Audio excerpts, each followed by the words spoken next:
Quand j'ai fondé Ecosystem en 1993, je n'avais pas idée de ce que ça pourrait devenir aujourd'hui. Ça a été pour moi une aventure et c'est encore ça qui me passionne aujourd'hui, c'est l'aventure dans laquelle on est.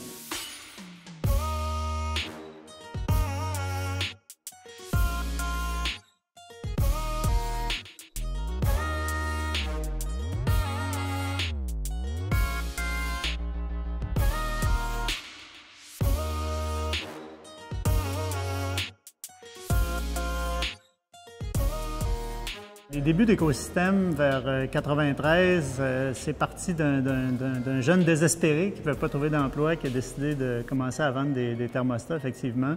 Et rapidement, j'ai eu besoin d'un ingénieur pour faire un projet.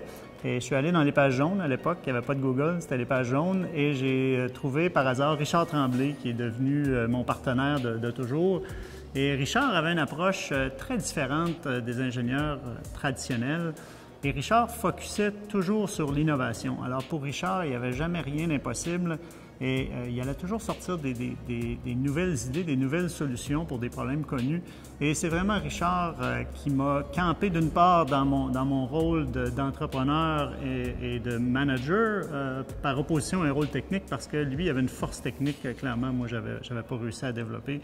Donc, à partir de là, on a développé une entreprise qui était basée sur la force des gens, de mettre les gens vraiment dans leurs éléments de force et pour que chacun puisse développer et faire une carrière là, qui lui plaise. Et on n'allait pas toujours avoir besoin de dire aux gens, bien, il faudrait que tu t'améliores sur telle partie. Donc, on a plané tout sur la force des gens, sur l'innovation du modèle d'affaires et l'innovation technologique également.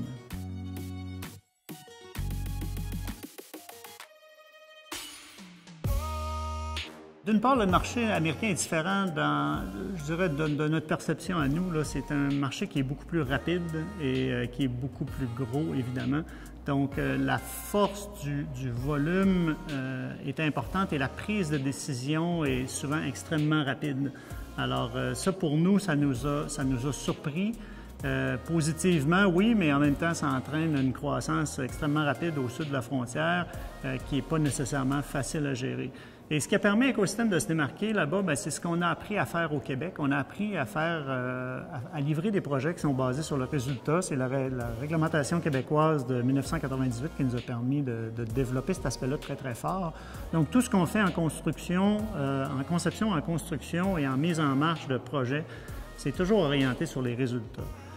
Et quand on est arrivé à New York, les premiers clients nous ont dit, ils m'ont dit, André, à New York, tous les meilleurs consultants de la planète sont là. Alors, pour faire votre place ici, il va vous falloir travailler dur. Et ce qu'on a constaté après quelques mois, quelques années, c'était plutôt l'inverse. Il n'y a personne qui opère comme nous. Il n'y a personne qui a un modèle d'affaires complètement intégré, qui est orienté sur les résultats. Et c'est vraiment ça qui éblouit nos clients américains. Ils n'ont jamais vu ce modèle-là et ils sont affamés de gens qui vont livrer des résultats. On a des gens fantastiques qui travaillent chez nous et cette aventure-là de continuer de développer le marché et de faire un travail qui fait la différence. Donc, les gens disent, bon, mais maintenant, on peut créer de la valeur, on peut créer de la richesse, de la croissance économique sans affecter les émissions. Mais nous, c'est encore mieux, on crée de la richesse, puis en plus, on permet de réduire les émissions. Alors, pour moi, c'est vraiment une passion. J'adore mon métier, j'adore ce que je fais.